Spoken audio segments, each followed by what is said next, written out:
Boa tarde, moçada do oitavo.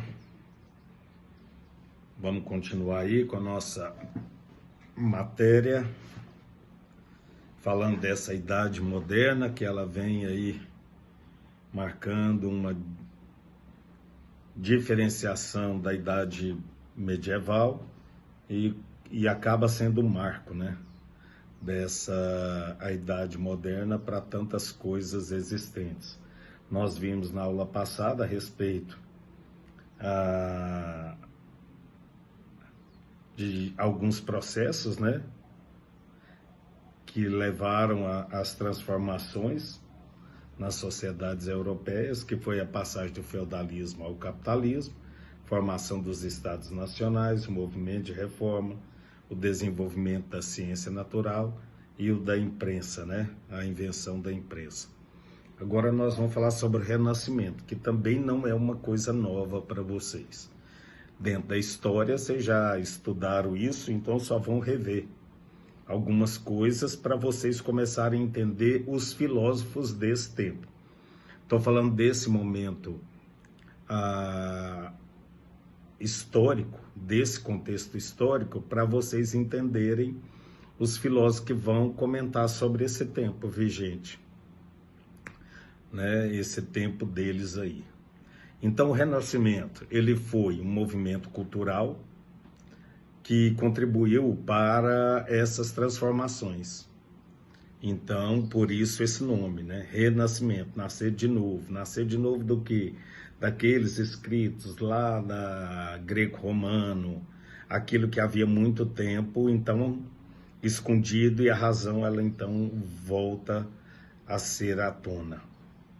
E aí acaba sendo aonde? O berço desse movimento chamado renascentista, que foi do século XV e XVI, tem o berço na Península Itálica e acabou criando bases, então, conceituais de valores que vão fazer o quê? Impulsionar a razão, e essa razão da ciência do século XVII.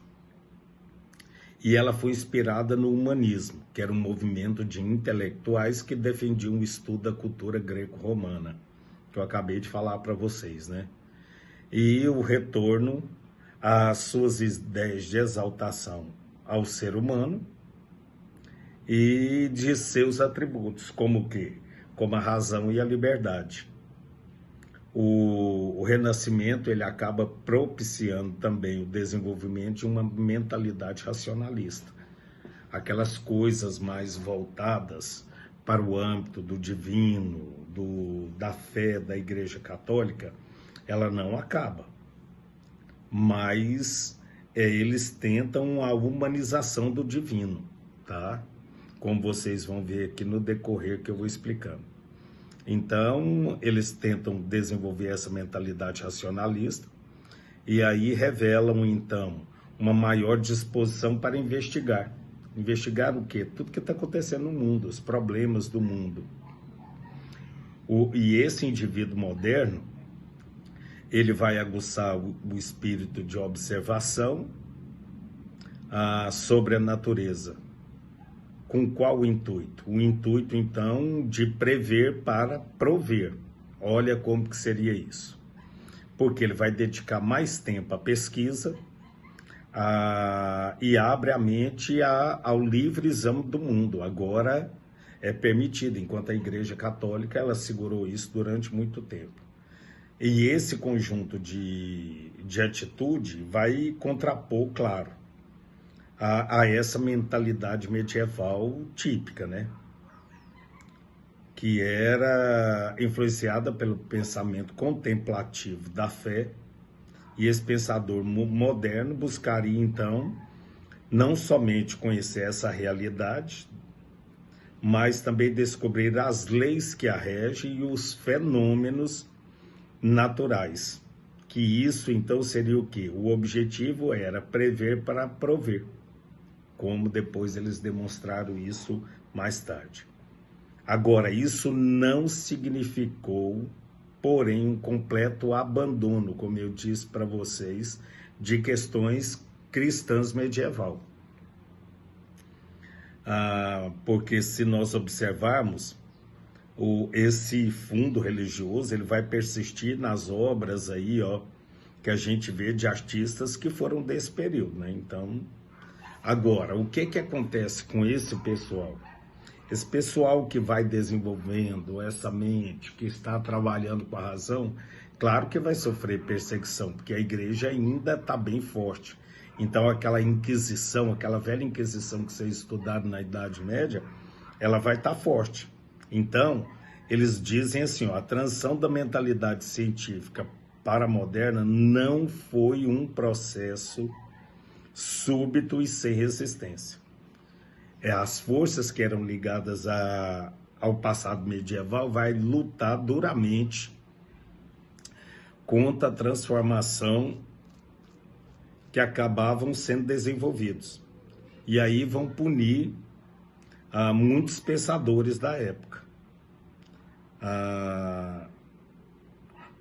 E organizando, né, aqueles livros proibidos, que era o chamado Index. E nesse contexto, vários pioneiros aí, né, da ciência pagaram um alto preço, que eles foram perseguidos pela Inquisição. Esse tribunal era instituído pela Igreja Católica, né, a Inquisição, com o fim de quê? Que vocês já estudaram isso em história também.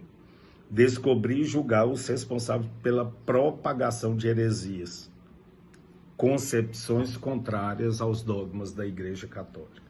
E aí nós temos uma pessoa que foi condenada à morte, que foi Giordano Bruno. E aí esse é legal, olha aqui para vocês verem. Ó, um exemplo marcante dessas perseguições é o julgamento do pensador Giordano Bruno, condenado à morte na fogueira por contestar o pensamento católico que se apoiava na ideia de que a Terra era o centro imóvel do universo. Essa noção geocêntrica estava fundada na astronomia do grego Ptolomeu, na física de Aristóteles e em certas interpretações da Bíblia. E aí, Giordano Bruno, contra essa concepção, Giordano Bruno defendeu a teoria heliocêntrica, que foi formada por Nicolau Copérnico, e afirmou que o universo é um todo infinito, cujo centro não está em parte alguma. As perseguições sofreu por isso são denunciadas nessas palavras. Olha as palavras. Por ser eu delineador do campo da natureza, por estar preocupado com alimento da alma, interessado pela cultura do espírito e dedicado à atividade do intelecto, eis que os visados me ameaçam, os observados me assaltam, os atingidos me mordem e os desmascarados me devoram. E ele, com essas palavras, ele desenvolveu. E ele foi perseguido, isso dá para ver através das palavras dele, né? E a formulação de Copérnico de que o Sol não é a Terra, e não a Terra, o Sol e não a Terra, o centro do universo. Atingir a concepção medieval cristã de que o ser humano é um ser supremo da criação, que por isso o habitat, a Terra, deveria ter o privilégio de ser o centro da relação dos outros astros. Compreende-se assim, então, o mal-estar causado pela essa tese copernicana. Outro aspecto que acabou incomodando essas autoridades católicas foi a natureza e o universo passaram a ser concebidos a partir de um novo paradigma, baseado tanto na observação direta como na representação matemática. Essa mudança de atitude, seus resultados foram entendidos como uma ameaça aos dogmas da Igreja e poderiam afastar as pessoas da fé cristã. Então, Nicolau Copérnico foi um astrônomo, ele era polonês, ele viveu em 1473 a 1543, ele escreveu o livro da Revolução das Esferas Celestes, em que combatia a teoria geocêntrica e propunha a teoria heliocêntrica, que acabava demonstrando que a Terra girava em torno do Sol e que este era o centro do nosso sistema.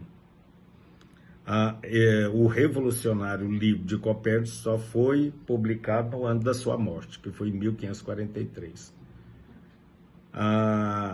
E escapou de início a condenação católica, que viria com a reativação da Inquisição, após o Concílio de Trento, né, que acontece de 1545 a 1563. E aí depois nós vamos ver um pedacinho só de ética, educação e política,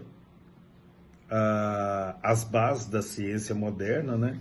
E aí a gente entra em Francis Bacon, que é muito bacana conhecer Francis Bacon, tá? Vocês realmente não vão ter dificuldade nenhuma no ensino médio. Vocês vão acabar se lembrando muito disso tudo, tá? Um abraço, gente.